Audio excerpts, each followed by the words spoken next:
Greetings, my fellow freedom loving sovereign thinkers. Thank you for tuning to LL3 Podcast. My name is Craig, transmitting from the beautiful realms of planet Earth. Today's date is Thursday, December 11th, 2025. This is episode 1921, George Mason's Core Anti-Federalist Warning. Before I proceed, you can find me on multiple social media sites and podcast channels. Just type in Looky Luck number 3, Looky Luck Roman number 3 with 3 eyes, or Looky Luck Roman number 3 podcast. In addition, if you have any questions, comments, recommendations, all that good stuff, whatever you do, please use the corner. Hit me via email to ll3.podcast@proton.me. If you're not doing it, go to paypal.me or cash.app/Looky Luck number 3. Oh man, I'm just having too much fun right now. Just chat with a friend of mine, just talking a lot of stuff, being sarcastic, and all that great thing. So, thank Death Metal Doug for that conversation. Call it out for you, my friend. Hopefully things are going well. And I'm just laughing because there's people praising that they got a first non-Hispanic mayor-elect in the city of Miami for like almost 30 years. Now, she'll be the next governor. And it was so hilarious. When you have a 21.8% voter turnout, that's a bad message. People still try to defend it. Oh, it doesn't matter. It's comical. Don't worry. Be stagnant. Magic City to the stagnant city, right? It is funny. And of course, sad news, one of the great musicians, you can say, Raul Malo from the Mavericks passed a couple days ago. And I'll be very honest, I remember them creating a buzz in South Florida before they got signed. And that was like in 86, 87. And you got a man from Cuban descent driving around in his convertible, blasting Hank Williams in his all over the city of Miami, including Little Havana. You don't have to be a big fan of the music, but always appreciate what he achieved. Very entertaining indeed. May his soul be forever free. This horrific how his cause of death was colon cancer. You know, I didn't read stuff from Rolling Stone, but it was a nice article, nice commemorative of that man. He did make waves for music, crossover with different genres. So, always appreciated his material and the Mavericks as well. You know, so there's even people in South Florida appreciate his stuff too. So, which is good. So he did achieve a lot. It was only 60, which was very young. But, oh man, it's just like I said, it's just, same old crazy song and dance and all that good stuff. But, well, what can we say, you know? All the political garbage, my team is better than yours. It's so pathetic. The Club of Rome. Now they want digital ID. Now they want you to pay $45 fee if you don't have the real ID and going to the commercial airlines. Woo! Yeah, Christy Norum. Fighting for freedom, baby, on that chapter. Yeah! Oh, man. And hear about Gavin Newsom wants to run for president. People praising him. It is so funny. Total Twilight Zone, you know? And even Alberta and Alberta, Saskatchewan made it provinces in Canada are claiming autonomy, and there was even talking about separating, in which things are in the works, and there is no rhetoric. A lot of actions are being pursued. And you know what? When you got the Federation think they know best in terms of manure, I do recall at least 25 years ago they're talking about Alberta separating from Canada anyway. But it maybe went a lot further than that. Now, they're letting the action speak for itself. And if they even talk about joining the United States, I always recommend to the people in that area, well, whatever you do, make sure you present yourselves as free and sovereign states, not inseparable from the Union. Leave Resolution of 1776, July 2nd to be exact. Give you a little history lesson on that. Keep your culture and your heritage as well. This is why I always praise stuff like that. So, because too many people want to believe this one size fits all works. It's nothing more than a pipe dream. And if you talk about attacking Venezuela, this and that, I'm not crazy about those angles, the story itself. But it's more like, and you can hear one side is like, for the oil interest and all that. And plus, the Club of Rome, North American Union. And you can look at the barbaric pirates perspective, too. That was during the time of happened during the Jefferson administration. I read a book on that called Tripoli. And William Eaton was like the leader of the Marines. He had mercenaries, hired mercenaries. They went through the desert and all that. It was a very interesting book. And, of course, the Navy protected the ships, too. So, because they were, like, kidnapping the sailors, taking their goods, and using them for ransom. So, you can use that barbaric pirates perspective on what's going on down there, allegedly. Always observe responsibly. And I'm not saying I have all the answers either. But it's always good to know, you can say. Well, without further ado, let me just see if I'm still on here. Yes, I am. Good. Without further ado, I'm going to be reading something here from Michael Bolden. Consolidation, George Mason's core Anti-Federalist warning. As it reads here, a monarchy or corrupt tyrannical aristocracy. George Mason warned is what the Constitution would produce. His objections to ratification became the foundation for some of the most influential anti-Federalist arguments. Born 300 years ago today, December 11th, 1725, Mason was one of the most influential political thinkers and the leaders of the American Revolution. It would be hard to exaggerate the impact of his Virginia Declaration of Rights, which served as a foundation for the Declaration of Independence, the Bill of Rights, and other constitutional documents around the world. But today, on the 300th anniversary of his birth, we are exploring his forgotten warnings about the Constitution during the ratification debates. They focus almost completely on his core fear that the new system would centralize power in a national government and destroy liberty. Centralization is dangerous, folks. I'll continue on. Mason did not start as an opponent, but he grew sharply dissatisfied with the convention's direction, especially after the compromise to allow the international slave trade to continue. As the convention neared its end, he famously declared that he would rather chop off his right hand than put it to the Constitution as it now stands. His public objections quickly became a rallying cry and a platform for the critics of the Constitution, echoed throughout the ratification debates. The core warning: consolidation. Mason's primary objection: consolidation, the fundamental shift from a union of sovereign states, a confederation, to a centralized national government. This, he warned, was a rejection of the principles of the American Revolution.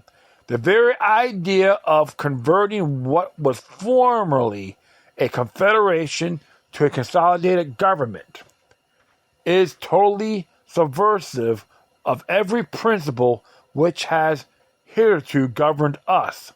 He argued that the new system was built to enable the centralization, identifying two key mechanisms. Number one, the General Welfare Clause. Mason argued that giving the federal government direct taxing power would guarantee the dreaded consolidation turning the Confederation into a national government. He warned that the taxing power was calculated to annihilate totally the state governments. Here he was pointing to the General Welfare Clause, Article 1, Section 8, Clause 1, which delegates to Congress the power to lay and collect taxes, duties, imports, and excises, to pay the debts and provide for the common defense and the general welfare of the United States. Mason held that this one clause was all that was needed to turn a confederation into a consolidated national government. The assumption of this power of laying direct taxes does itself entirely change the confederation of the states into a consolidated government. This power, at being discretion, unconfined, and without any kind of control, must carry everything before it. 2. The necessary and proper clause. Mason also warned that the necessary and proper clause, combined with the general welfare clause, would hand the federal government vast, unchecked power. Mason questioned whether any real safeguards existed. Is there anything in this Constitution which secures to the states the power which are said to be retained? Will powers remain to the states which are not expressly guarded and reserved? Mason illustrated the danger with a concrete example, suppressing criticism of government through restriction on the freedom of the press. Now suppose oppressions should arise under this government, and any writer should dare to stand faith and expose to the community at large the abuses of those powers. Could not Congress, under the idea for providing for the general welfare and under their own construction, say that this was destroying the general peace, encouraging sedition, and poisoning the minds of the people? And could they not, in order to provide against this, lay a dangerous restriction on the press? It's happening right before our eyes today, folks. Pretty relevant, you can say. The fix. To prevent this, Mason proposed a simple fix. A clause in the Constitution with respect to all powers which are not granted, that they are retained by the states, modeled after Article 2 of the Articles of Confederation. Each state retains its sovereignty, freedom, and independence, and every power, jurisdiction, and right which is not by this Confederation expressly delegated to the United States in Congress assembled. He warned that without such a safeguard, the power of providing for the general welfare may be perverted to its destruction. The machinery of consolidation. Mason believed that the Constitution's structural design in every branch of government was flawed in a way that would accelerate centralization and tyranny. The following points were echoed by Anti-Federalists throughout the ratification fight. The militia and standing army. Mason feared federal power over the militia would be used to harass and abuse citizens until they demanded a permanent standing army in its place, a system abominated and detested. Executive power. Without a constitutional council, the president would rely on minions and favorites. Mason saw the pardon power as an invitation to presidential corruption, warning it could be used to screen from punishment those whom he had secretly instigated to commit the crime. Congress. Sorry about that. Mason objected that the House of Representatives offered just the shadow only of representation. He criticized the Senate structure, including long terms, lack of recall, and lack of rotation, along with its other great powers, would allow them to accomplish what usurpations they please upon the rights and liberties of the people. Judiciary. Mason warned the proposed system was so extended as to absorb and destroy the judiciaries of the several states.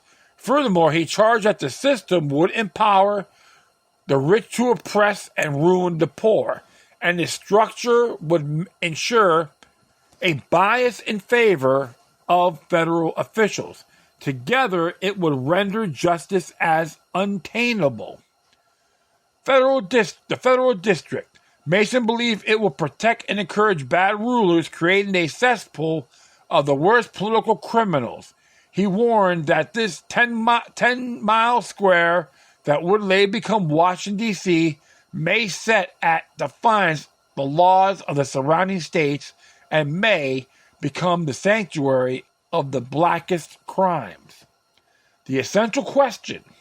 Mason doubted that such a vast, consolidated republic could ever preserve liberty, arguing that history proved freedom can only survive in small, self-governing communities.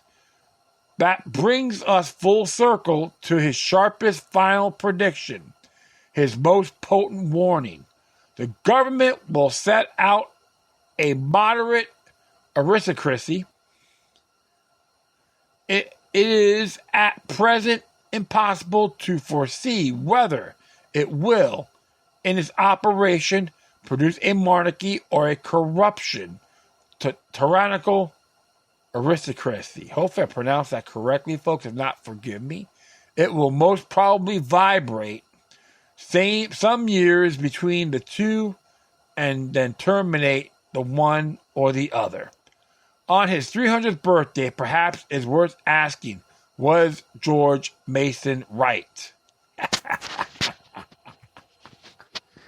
Oh, yes. Can we say test of time, my friends? Absolutely. And this is why I always tell people we got to start looking through this information the best we can. If we don't learn from the past, we're damned to repeat it. And plus, our Declaration of Rights gave us that warning that Thomas Jefferson wrote. And the 57 men that signed it. Never trust the government. That is our duty and obligation. So if you're a whiner and don't want to do anything about it, you got nothing to say. You're nothing more than stagnant hacks. And I address that in good faith. We all have our own past, folks. But if you complain, don't take action, shut up. This is why I'm critical when I hear people praise these folks that win and the voter turnout is lame. Lame. Always look at things a lot bigger than what they tell you. And plus, it's okay to do a little homework at the best of your ability. Well, even myself, I always learn something interesting. And I'm up there in age and never going to stop. So, I got to say this. George Mason was a visionary in his perspective. So, that's my take on it. I'd love to hear from you guys. That will be it. Thank everyone for listening. Plus, feel free to download and share us throughout your social media networks. If you have any questions, comments, recommendations, all that good stuff, whatever you do, please use decorum. Hit me via email to ll3.podcast@proton.me. If you want to donate, go to paypal.me or cash.app/look3. If you want to support, donate, or be a member of the 10th Amendment Center, hit that link on the footnotes. It'll take you right there to it. All right. Once again, thank you for your time. Plus, always remember that demoniac resistance is healthy for the soul and can liberate humanity. Until next time, take care of yourselves. Keep on spreading the love. And may your guardian spirits be with you.